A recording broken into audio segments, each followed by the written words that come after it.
Friends, आपण पहिल्या व्हिडिओमध्ये काही गोष्टी पाहिल्या होत्या. त्याला रिवाईज करून आपण लेसनचा नेक्स्ट भाग आपण बघणार आहे. पाठ 10 पंडिता रमाबाई. लेखिका आहे अनुपमा उजागरे. जन्म 1949. यांनी आपल्या भारताच्या थोर समाजसेविका पंडिता रमाबाई यांच्याबद्दल काही गोष्टी सांगितलेल्या आहेत. पंडिता रमाबाई या त्या काळी अतिशय म्हणजे मुलींना शिक्षण दिलं जात नव्हतं, तर त्या काळी त्यांनी शिक्षण घेऊन इतरांनाही शिकवलं. त्यांचे वडील संस्कृत भाषा शिकले होते. त्याच्या वडिलांनी त्यांच्या मुलींना शिकवलं आणि त्यामुळे त्यांना त्या समाजातून बहिष्कृत म्हणजे बाहर टाकलं. उनके पिताजी को बाहर निकाला गया. फिर जब अकाल पड़ा तो उनके माता पिता, उनकी छोटी बहन की मृत्यु हो गई. वो अपने भाई के साथ में कोलकाता शहर आई. कोलकाता के देशभक्त जो थे आनंद मोहन, इन्होंने स्त्रियों के लिए एक पहली सभा बुलाई. वो भारत की महिलाओं के लिए पहली सभा थी और जो सभा महिलाओं की होकर एक महिला ही वहाँ पर बोल रही थी. वहाँ पर ज़्यादा भीड़ थी पुरुषों की, क्योंकि उनको पता था कि इस सभा में और कौन सी महिला है जो बात करेगी या प्रबोधन करेगी या लोगों को ज्ञान देगी. उस ज़माने में लोग सोचते थे कि महिलाओं को ज़्यादा कुछ समझदारी नहीं होती.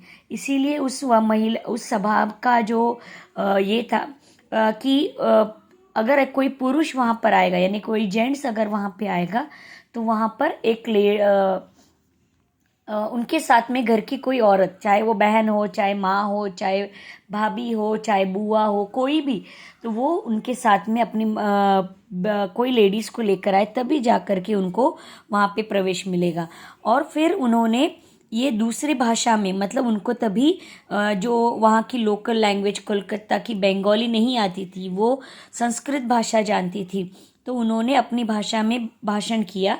और फर्स्ट टाइम ट्रांसलेटर, मतलब वहाँ पर सबसे पहला ट्रांसलेटर रखा गया, जो कि बंगाली भाषा में लोगों को अनुवाद करके, मतलब ट्रांसलेशन करके, जो पंडिता रमाबाई बोल रही थी वो बंगाली में उसका अनुवाद उस समय किया जा रहा था. अनुवाद यानी ट्रांसलेशन.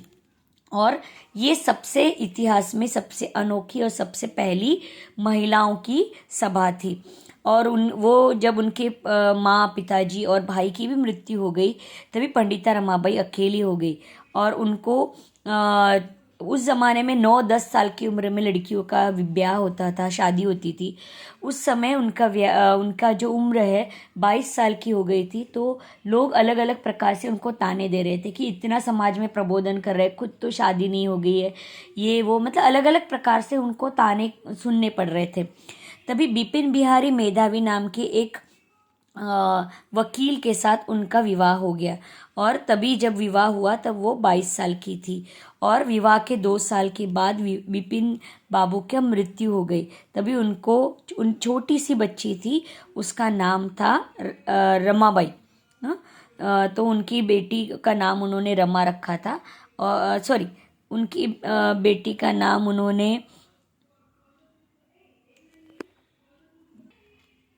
उनकी बेटी का नाम मनोरमा, रमाबाई उनका नाम था. तो अपनी बेटी का नाम उन्होंने, छोटी सी उनकी बेटी बहुत ही छोटी थी, तो उनके पति बिपिन बिहारी मेधावी का निधन हो गया. निधन यानी डेथ हो गई. और फिर वो अकेले रह गई. फिर भी अपनी छोटी सी बेटी को लेकर समाज में प्रबोधन का मतलब है लोगों को अच्छा ज्ञान देना. पुराने ज़माने में लड़कियों को लेकर, स्त्रियों को लेकर समाज में जिस तरह से ब्रिटिश हमारे ऊपर गुलामगिरी करते थे, अत्याचार करते थे, वैसे ही समाज में एक व्यक्ति से दूसरे व्यक्ति पर अन्याय होता था, अलग अलग रीति रिवाज के नाम पे. तो ये सारा लोगों को समझाना, उनके अंदर नए विचार लाना, इसको प्रबोधन बोलते. तो ये करने का काम समाज सेवक या समाज सुधारक इन्होंने किया. और उनके अंदर यह पंडिता रमाबाई का नाम आता है. तभी इन्होंने लड़कियों को पढ़ने के लिए प्रेरित किया। लड़की जब पढ़ती है तो वो अकेली नहीं पढ़ती, तो वो पूरा घर शिक्षित होता है, क्योंकि वो अपने बच्चों को, अपने पूरे परिवार को शिक्षित करती है। पूरे परिवार से पूरा समाज, पूरे समाज से पूरा राष्ट्र, राज्य से पूरा देश। इस तरह से समाज की अगर प्रगति करनी है, डेवलपमेंट करनी है, तो लड़कियों को पढ़ाना ज़रूरी है। और इसीलिए उन्होंने कहा कि लड़कियों को सिखाना चाहिए, ना केवल सिर्फ सिखाना है तो उनको मातृभाषा यानी मदर टंग में ज्ञान देना चाहिए। और इसीलिए वो खुद एक टीचर बन करके स्त्रियों को प्रेरित करती रही। उनको शिष्यवृत्ति का मतलब है कि जब हम लोग कोई अच्छा पढ़ता है, क्योंकि उस ज़माने में लड़कियों को पढ़ाने के खिलाफ लोग थे, उनका खर्चा कौन उठाएगा, तो उनका पैसा देने का, यानी जैसे हम लोग बड़े बड़े एग्ज़ाम्स क्लियर करने के बाद हम लोग को शिक्षक के मतलब शिक्षा के लिए कुछ पैसे मिलते हैं, तो उसको शिष्यवृत्ती बोलते हैं मराठी में। तर त्याला शिष्यवृत्ती दिली गेली, अशी शिफारस त्यांनी हंटर कमिशनकडे केली। यानी उस समय ब्रिटिशों का राज था। ब्रिटिशों ने कई कई फैसले जो है भारत के समाज के अच्छे के लिए भी किए। तो उस समय हंटर कमीशन नाम का एक वॉइस रॉय था, तो उसके पास उन्होंने लड़कियों को पढ़ने के लिए कुछ पैसों की या इंतज़ाम करने की उन्होंने ऐसा मतलब उन्होंने कहा कि वहाँ पे लड़कियों को पढ़ने के लिए आप प्रेरित करो, समाज में ऐसा कुछ कानून बनाओ, कुछ नियम बनाओ। तो इस तरह से उन्होंने डिमांड वहाँ पे रखी। उन्होंने अनाथ मतलब जो जिनके माता पिता नहीं है, अपंग, विधवा, ऐसी स्त्रियों को स्वावलंबी यानी इंडिपेंडेंटली जीने के लिए कुछ काम करना है। उस ज़माने में पढ़ाई लिखाई तो बहुत दूर की मतलब करने नहीं देते थे, घर से बाहर निकलने नहीं देते थे। तो इंडिपेंडेंट मतलब वो घर से बाहर निकल कर अगर कमाई करे, पैसा कमाए, तो बहुत बड़ी बात थी। लोगों ने इस बात के खिलाफ होकर के पंडिता रमाबाई को कई बार में उसका सामना करना पड़ा। फिर बाद में इन्होंने फिर भी लड़कियों को स्वावलंबी इंडिपेंडेंट बनाया, छोटे छोटे काम सिखाए, जिनके बदौलत उनको अपना काम करके पैसा कमा करके किसी के ऊपर मतलब डिपेंड नहीं रह के खुद इंडिपेंडेंट होके अपना खर्चा चलाने के लिए सिखाया। तभी पंडिता रमाबाई ने पुणे, मुंबई, अहमदाबाद यहाँ के बड़े बड़े नेता, पैसे वाले लोग इनको समझाया। उनको एक बड़ा आश्रम निकालना था और उस आश्रम के लिए उनको करीबन 40,000 रुपये की आवश्यकता थी। और वो आश्रम वो जो 40,000 रुपये थे, तो उन्होंने उनको मांगे कि मुझे 40,000 की आवश्यकता है। तो लोगों ने उनकी मतलब कहीं कहीं से परीक्षा ली। एक व्यक्ति ने उनको पैसे दिए, लेकिन कहा कि ठीक है, इतना अगर आप इतना बड़ा निर्णय लेना चाहती है तो ठीक है, दिखाओ 40,000 का काम 10,000 में करके दिखाओ, मैं 10,000 देने को तैयार हूँ। मतलब इस तरह से लोग उनको उनकी परीक्षा भी लिया करते थे, उनको जज करते थे। फिर भी वो पीछे नहीं हटी। उन्होंने क्या कहा कि सारी स्त्रियां मेरे लिए एक जैसे है। जब तक मेरे शरीर में एक खून की एक बूंद है या एक बूंद मात्र है, तब तक मैं लड़कियों के लिए, स्त्रियों के लिए, उनके जीवन को सुधारने के लिए मैं काम करती रहूँगी। कभी भी मैं इस काम से दूर नहीं हटूँगी। और ये व्रत उन्होंने लिया और इसी से ही वो प्रेरित होके काम करती रही। फिर उन्होंने बहुत सारा प्यार उनको उस महिलाओं से मिला जो अनाथ अपंग थी, जिनके लिए पंडिता रमाबाई काम कर रही थी। तो उनकी लड़की भी मनोरमा विदेश से ब्रेल लिपि यानी जो अंधे लोगों के लिए होता है ना, वो ब्रेल लिपि सीख कर आई और उन्होंने अंध लड़कियों के लिए सिखाना शुरू किया। मतलब माँ की तरह बेटी भी इस काम में जुड़ गई।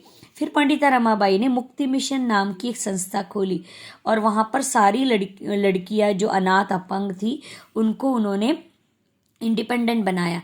उसके लिए उन्होंने अलग अलग छोटे छोटे बिझनेस व्यवसाय शुरू किए। कौन कौन से व्यवसाय थे देखो, केळीच्या सोपट्यापासून टोपल्या बनवणे, मीन्स केली का जो पत्ते रहते हैं या उसका जो बूंदा रहता है उसको कट करके टोपली बनाना। वाखाच्या दोऱ्या वळणे यानी रस्सी, जो सुतली रस्सी है उसको, वेताच्या खुर्च्या बनवणे, लकड़ी से कुर्सी बनाना, लेस, स्वेटर आपको सबको पता है, मोजे बिनने, मोजे यानी जो हैंड ग्लव्स और ये जो पाँव का जो सॉक्स होता है वो, गाई बैलांचे खिल्लार, मतलब गाय बैलों के गले में जो ऐसा डेकोरेटिव माला जैसा डालते ना, त्याला मराठीमध्ये खिल्लार म्हणतात. शेळ्या मेंढ्यांची चरणी, मतलब गाय भैंसों को जो खाने देने के लिए जैसे टोपली वगैरह रहता है ना, वो बनाना. म्हशीचा गोठा, दूध दुपते, मतलब गाय भैंसों को लाया, फिर उन्हें उसका दूध निकाला, दूध से दही, दही से फिर अन्य अलग अलग खवा जैसे या फिर अलग पदार्थ, वो भी बनाना सिखाया. दूध दुपते, दुपते का मीन्स यहाँ पे श्रीखंड होगा, लोणी होगा, लोणी बोलेंगे तो बटर, और भी बहुत सारे दूध से जो चीज़ें बनती है वो. कुक्कुट पालन यानी मुर्गियों को पालना.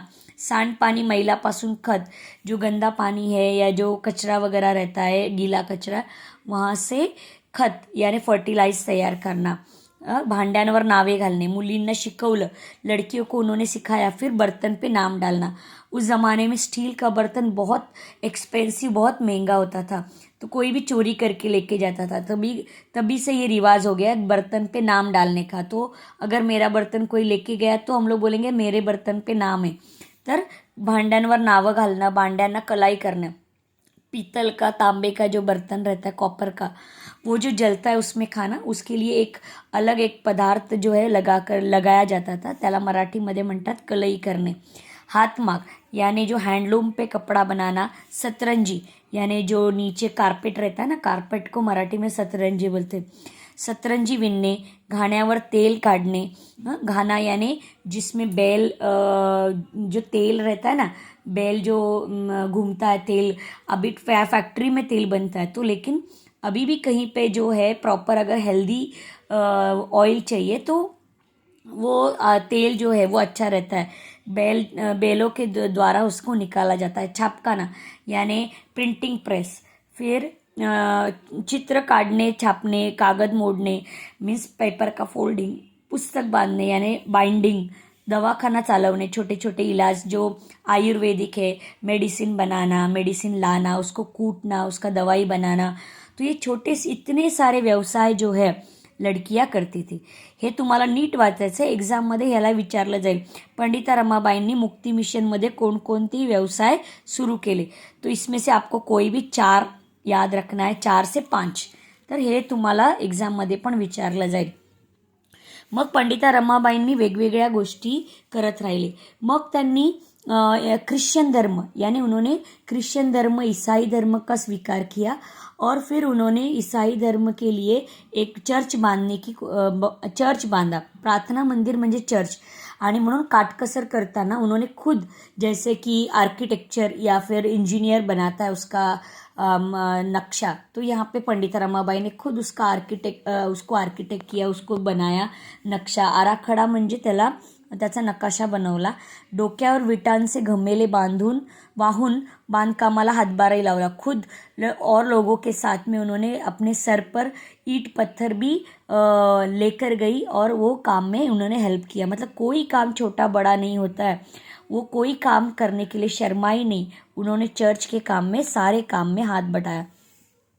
कुठलेही काम करण्यात त्यांनी कधीच कमीपणा मानला नाही.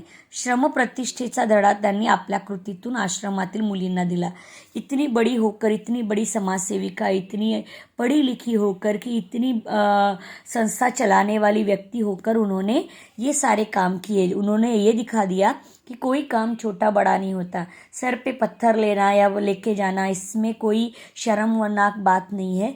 तो हम अपना ही काम कर रहे हैं, तो ये उन्होंने उस समय दिखाया. रमाबाईंचे आयुष्य म्हणजे संघर्षाची आणि संकटांची दीर्घ साखळी होती. त्या खचल्या नाहीत. स्त्रीचा एक व्यक्ती म्हणून विचार आणि विकास करू पाहणाऱ्या पंडिता रमाबाई या सहस्त्र मीन्स 100 ईयर्स में एक व्यक्ति हो सकती है. कर्मयोगिनी, उनके बारे में क्या वर्ड्स यूज़ किया देखो. कर्म को अधिक महत्त्व देने वाली. कर्मयोगिनी म्हणजे कर्माला जास्त महत्त्व देणारी.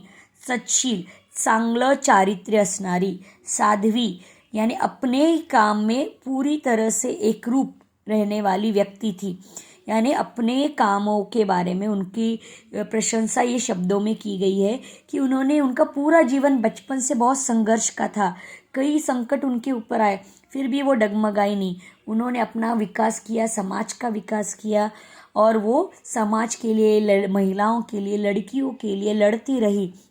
और इसीलिए उस 100 साल में एक महिला थी वो, जिनके कारण इतर अनेक महिलाओं का उद्धार हुआ, अनेक महिलाओं का कल्याण हुआ। और इसीलिए कहा है कर्म योगिनी, उनका कर्म बहुत श्रेष्ठ था, विचार एकदम अच्छे थे। साध्वी यानी संत जो बोलते हैं ना, साधु जिसको बोलते, वैसे ही वो थी। और उसकी विचार, उसके आचार यानी वो करने वाले काम, तो वो सच में बहुत ही बढ़िया थी। और इसीलिए सूर्य जिस तरह से एकदम सबको रोशनी देता है, वैसे ही वो सूर्य के समान थी, इसलिए उनको सूर्य कन्या बोला गया है। त्यांच्या नशिबी स्वतःच्या तेजामुळे आयुष्यात होरपळणे आले। इनको कई बार खुद के उस डिसीजन के कारण लोगों ने ताने कसे, लोगों ने उनको कई बार बोला, लेकिन फिर भी वो अपने काम से हटी नहीं, अपना काम करती रही। त्यांनी अनेक वाळवंटी आयुष्यात नंदनवन करत कित्येक काळोखी आयुष्य उजळून टाकली।